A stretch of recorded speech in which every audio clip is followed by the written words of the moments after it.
Good morning friends. Daily current affair updates में आपका स्वागत है। आज है 13 जून। चलिए शुरू करते हैं। देखते हैं आज का पहला प्रश्न।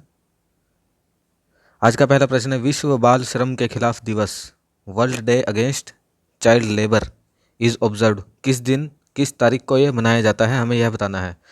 11 जून, 12 जून, 13 जून या 14 जून। आप साथ के साथ आंसर करते रहिए और लास्ट में अपना जो स्कोर आया है वो ज़रूर कमेंट करें। इसका सही उत्तर होगा बी, 12 जून को यह दिवस मनाया जाता है, world day against child labour. इसके बारे में व्याख्या पढ़ लेते हैं। बाल श्रम के खिलाफ विश्व दिवस हर साल 12 जून को विश्व स्तर पर मनाया जाता है। किस द्वारा? अंतर्राष्ट्रीय श्रम संगठन द्वारा। वैश्विक स्तर पर लगभग 152 मिलियन बच्चे श्रम में लगे हुए हैं इसके अनुसार, ILO के अनुसार, जिसमें से 72 मिलियन जो है वो खतरनाक काम करते हैं। बाल श्रम के खिलाफ इस वर्ष का जो विश्व दिवस बाल श्रम के उन्मूलन के लिए अंतर्राष्ट्रीय वर्ष 2021 है, जो इस पर कार्रवाई पर केंद्रित की है। ये अब की बार का जो दिवस है, अब की बार का जो विषय था हमारा वो देख लेते हैं। एक्ट नाउ, बाल श्रम समाप्त करो, ये हमारा विषय था, आपको याद रखना है। बाल श्रम के सबसे बुरे रूपों में ILO के कन्वेंशन नंबर 182 के सार्वभौमिक अनुसमर्थन के बाद यह पहला विश्व दिवस है। ILO ने यह 2002 में बनाना स्टार्ट किया था। अगला प्रश्न देखते हैं। अगला प्रश्न है, उखना खुरेल सुख। कौन उखना खुरेल सुख? ये हाल ही में छठे राष्ट्रपति बने हैं। हमें बताना है किस देश के बने हैं। वियतनाम, फिलीपींस, मंगोलिया या थाईलैंड। ये है उनकी तस्वीर। बताइए। इसका सही उत्तर होगा सी, मंगोलिया के। जी हाँ, मंगोलिया के पूर्व प्रधानमंत्री थे उखना खुरेल सुख, जो अब छठे लोकतांत्रिक रूप से चुने गए राष्ट्रपति जो बने हैं, जिसने सत्तारूढ़ मंगोलियाई पीपुल पार्टी MPP की शक्ति को शानदार जीत के साथ मजबूत किया। मंगोलिया की राजधानी आपको कमेंट करके बतानी है क्या है। मंगोलिया की मुद्रा है मंगोलियाई तोगरोग। अगला प्रश्न, फोर्ब्स द्वारा विश्व के में सर्वश्रेष्ठ बैंकों की 2021 की सूचना निम्नलिखित में से किस बैंक का नाम जो है वो सर्वश्रेष्ठ बैंक दिया है? State bank of India, HDFC, ICICI या DBS। जी हाँ, इसका सही उत्तर होगा डी, DBS बैंक, जो कि सिंगापुर का बैंक है। DBS बैंक को फोर्ब्स द्वारा विश्व के सर्वश्रेष्ठ बैंकों की 2021 की सूचना में नामित किया गया। DBS को लगातार दूसरे वर्ष भारत में 30 घरेलू और अंतर्राष्ट्रीय बैंकों में नंबर 1, इसे भारत की कैटेगरी में नंबर 1 स्थान दिया गया है।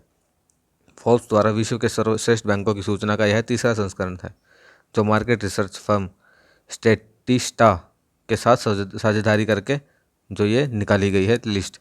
हाल ही में DBS बैंक को एशिया मनी द्वारा भी भारत में सर्वश्रेष्ठ अंतर्राष्ट्रीय बैंक 2021 के रूप में मान्यता दी गई थी। 2020 में न्यूयॉर्क द्वारा स्थित व्यापार प्रकाशन ग्लोबल फाइनेंस द्वारा DBS को लगातार 12वें वर्ष एशिया में सबसे सुरक्षित बैंक माना गया। DBS का मुख्यालय है सिंगापुर और इसकी टैगलाइन है, बैंकिंग को आनंदमय बनाएं, make banking joyful. Olympian Suraj Singh Mathur का हाल ही में निधन हो गया। वह किस खेल से संबंधित है, हमें यह बताना। यह है उनकी फोटो। हॉकी, बैडमिंटन, कुश्ती या दौड़। बताइए। इसका सही उत्तर होगा डी, ये दौड़ से संबंधित थे। ये क्या थे? मैराथन दौड़ा करते थे ये। ओलंपिक मैराथन को पूरा करने वाले स्वतंत्र भारत के पहले धावक हैं ये सूरज सिंह माथुर, जिन्होंने मैराथन को कंप्लीट किया था स्वतंत्र भारत के पहले। 1952 के हेलसिंकी ओलंपिक में दिग्गज एमिल जातोपेक के साथ दौड़ते हुए माथुर ने 2 घंटे 58 मिनट और 52 सेकंड में 52वें स्थान पर आकर मैराथन पूरी की थी। 1951 में पहले एशियाई खेलों में कांस्य पदक इन्होंने जीता था। इनका जन्म दिल्ली के मोहम्मदपुर माजरी गांव के पास हुआ था। 2 बार के राष्ट्रीय चैंपियन भी रह चुके हैं ये।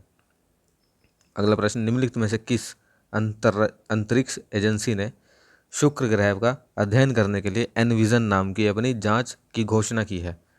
यूरोपियन अंतरिक्ष एजेंसी ESA या नासा, चीन राष्ट्रीय अंतरिक्ष प्रशासन CNSA जो चीन की अंतरिक्ष एजेंसी है, या भारतीय अंतरिक्ष अनुसंधान संगठन। इसका सही उत्तर बताइए।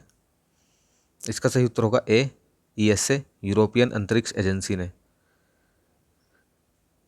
व्याख्या देखते हैं। अमेरिका अंतरिक्ष एजेंसी नासा द्वारा 2 मिशन भेजे जाने के बाद अब ईएसए ने, यूरोपियन अंतरिक्ष एजेंसी ने शुक्र ग्रह का अध्ययन करने के लिए एनविजन नाम के अपनी जांच के बारे में घोषणा की है। यह निर्धारित करेगा कि कैसे और क्यों शुक्र और पृथ्वी इतने अलग अलग विकसित हुए, भले ही वे नासा जांच के विपरीत सूर्य के रहने योग्य क्षेत्र में स्थिति हैं। नासा के कौन कौन से थे? डेविंसी प्लस और वेरिटास जो हैं वो नासा के 2 प्रोजेक्ट हैं जो शुक्र का वातावरण में प्रवेश करेंगे। जो ईएसए का जो ये एनविजन नाम का जो प्रोजेक्ट है वो 2023-30 तक अपनी जांच शुरू करेगा। अगला प्रश्न, समग्र शिक्षा अभियान, यह हाल ही में न्यूज़ में था, इसके बारे में हमें कथनों पर विचार करना है। पहला कथन, यह स्कूली शिक्षा के लिए एक एकीकृत योजना है जो पूर्व विद्यालय से लेकर और 12वीं तक की कक्षा तक फैली हुई है। पहला प्रश्न, पहली स्टेटमेंट। दूसरी, यह योजना सर्व शिक्षा अभियान, शिक्षा राष्ट्रीय माध्यमिक शिक्षा अभियान को मिलाकर शुरू की गई। बताइए इसका सही उत्तर कौन सा होगा? इसका सही उत्तर होगा सी। यहाँ पर हमारी दोनों ही स्टेटमेंट ठीक है। शिक्षा मंत्रालय ने स्कूल न जाने वाले बच्चों के डाटा को संकलित करने के लिए एक ऑनलाइन मॉड्यूल विकसित किया। मंत्रालय ने राज्यों और केंद्र शासित प्रदेशों में तिमाही प्रगति रिपोर्ट अपलोड करने को भी कहा। इस ऑनलाइन मॉड्यूल के तहत स्कूल के बाहर के बच्चों के डाटा को समग्र शिक्षा अभियान के विशेष प्रशिक्षण केंद्रों के साथ मैप किया जाएगा। अगला प्रश्न, नमस्ते योग मोबाइल ऐप, यह हाल ही में न्यूज़ में थी। नमस्ते योग मोबाइल ऐप, इसके बारे में हमें कथनों पर विचार करना है। स्वास्थ्य मंत्रालय द्वारा नमस्ते योग ऐप शुरू की गई। दूसरी, वर्ष 2021 में जो अंतर्राष्ट्रीय योग दिवस होगा उसकी थीम क्या होगी? घर पर योग, परिवार के साथ योग, इस थीम के तहत बनाया जाएगा, विषय के तहत बनाया जाएगा। बताइए कौन सी स्टेटमेंट हमारी सही है? जी हाँ, इसका सही उत्तर होगा बी। केवल हमारी दूसरी स्टेटमेंट ठीक है। तो पहली स्टेटमेंट नमस्ते योग जो है वो स्वास्थ्य मंत्रालय नहीं, आयुष मंत्रालय द्वारा ऐप लॉन्च की गई है। 11 जून 2021 को 7वें अंतरिक्ष योग दिवस के लिए हुए कार्यक्रम के दौरान नमस्ते योग नामक ऐप, एक मोबाइल एप्लीकेशन लॉन्च की गई। यह योग को समर्पित है। कार्यक्रम का आयोजन आयुष मंत्रालय द्वारा मोरारजी देसाई राष्ट्रीय योग संस्थान में किया गया। हर साल 21 जून को अंतर्राष्ट्रीय योग दिवस मनाया जाता है। 2021 की थीम है वो घर पर योग, परिवार के साथ योग, यह है। और 2020 में जो हमारी थीम थी वो थी स्वास्थ्य के लिए योग, घर पर योग। तो थीम मेल खाती है, आपको याद रखनी है कौन सी थीम कौन से साल की है। अगला प्रश्न, ई कॉमर्स दिग्गज जो है फ्लिपकार्ट पर आप भी शॉपिंग की होगी, इसने मेडिसिन फ्रॉम द स्काई ये परियोजना स्टार्ट की है। यह किस राज्य सरकार के साथ मिलकर की है? आंध्र प्रदेश, तमिलनाडु, केरल या तेलंगाना? इसका सही उत्तर होगा डी, तेलंगाना के साथ मिलकर medicine from the sky project ये स्टार्ट किया है। किसने? फ्लिपकार्ट ने। आपको ये तीनों चीज़ें याद रखनी है। अगला प्रश्न, भारत ने 10 जून 2021 को घरेलू कामगारों की भर्ती में सहयोग पर निम्नलिखित में से किस देश के साथ समझौता ज्ञापन पर हस्ताक्षर किए? किन के लिए? Cooperation on domestic workers recruitment, Canada, Israel, UAE या कुवैत?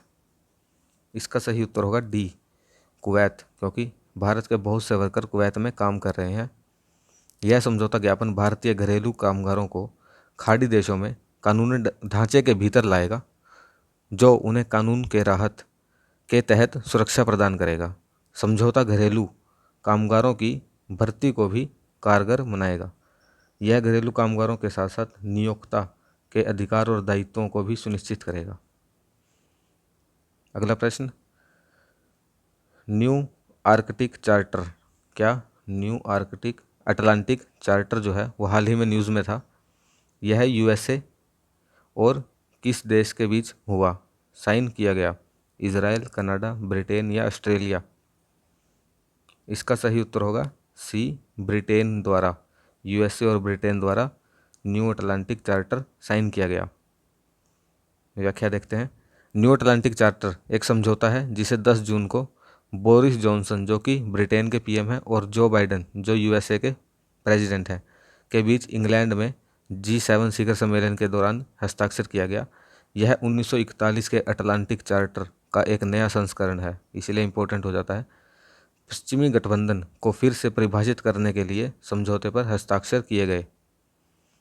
अगला प्रश्न, निम्नलिखित में से कौन सा देश 2022-23 के कार्यकाल के लिए शक्तिशाली संयुक्त राष्ट्र सुरक्षा परिषद UNSC United nation security council के लिए अस्थायी सदस्यों के रूप में नहीं है? हमें बताना है जो नहीं चुना गया है। ब्राज़ील, घाना, UAE और वियतनाम में से कौन सा नहीं चुना गया है नॉन परमानेंट मेंबर के लिए UNSC की? इसका सही उत्तर होगा डी, वियतनाम को नहीं चुना गया है। ब्राज़ील, घाना और UAE तीनों चुने गए हैं। ऐसे 5 देश हैं जो चुने गए हैं। देखिए कौन कौन से, अल्बानिया, ब्राज़ील, गैबोन, घाना और संयुक्त अरब अमीरात UAE सहित देशों को 2022-23 के कार्यकाल के लिए गैर स्थायी सदस्य के रूप में शक्तिशाली संयुक्त राष्ट्र सुरक्षा परिषद UNSC के लिए निर्विरोध चुना गया।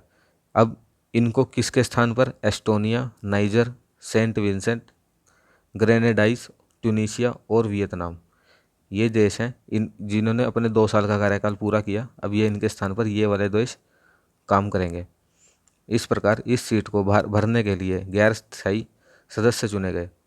वे 5 स्थायी सदस्य कौन कौन से? चीन, फ्रांस, रूस, यूनाइटेड किंगडम और संयुक्त राज्य अमेरिका। और गैर स्थायी सदस्य कौन कौन से? भारत, आयरलैंड, केन्या, मैक्सिको और नॉर्वे के साथ मेज पर बैठेंगे। ये 5 देश, ये स्थायी 5 देश और ये गैर स्थायी 5 देश। अगला प्रश्न, आकांक्षी जिला कार्यक्रम ADP के बारे में हमें कथन देखना है, कौन सा सही है? जनवरी 2018 को प्रधानमंत्री नरेंद्र मोदी ने ADP लॉन्च किया, आकांक्षी जिला कार्यक्रम। यह सबका साथ सबका विकास के उनके विजन के तहत अपने नागरिकों के जीवन स्तर को बढ़ाने और सभी के लिए समावेशी विकास सुनिश्चित करने के लिए सरकार का एक प्रयास का हिस्सा है। बताइए कौन सी स्टेटमेंट हमारी सही है?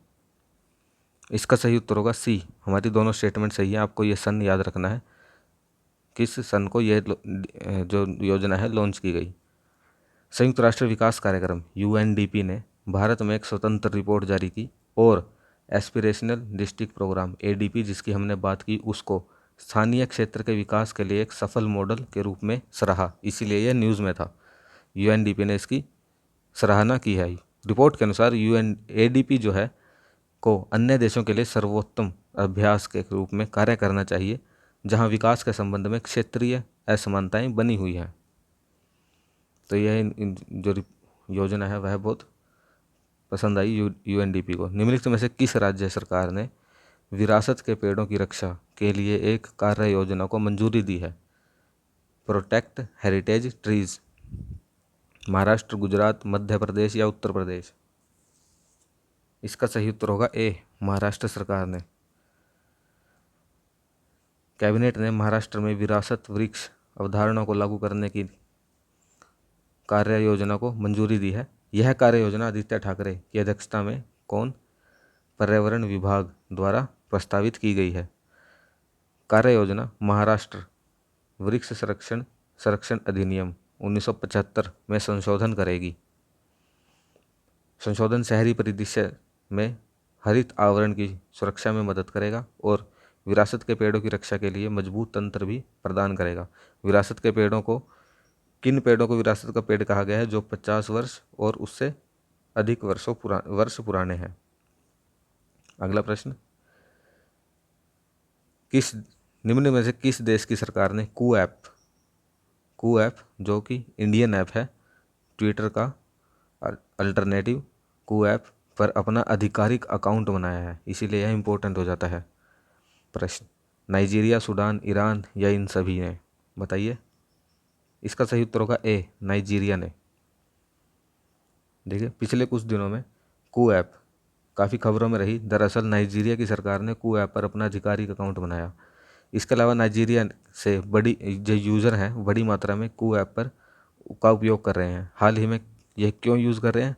नाइजीरिया की सरकार ने ट्विटर पर प्रतिबंध लगा दिया, इसीलिए अब ये लोग कू ऐप पर आ गए हैं ट्विटर से।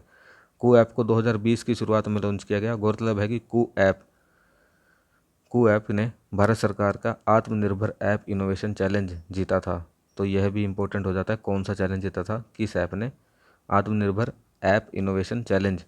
पीएम मोदी ने इस ऐप का जिक्र मन की बात में भी किया था। कू ऐप की स्थापना अप्रमेय राधाकृष्णन और मयंक विद्वाटका द्वारा की गई थी। तो दोस्तों, यह था आज का हमारा लास्ट प्रश्न। धन्यवाद। Have a nice day.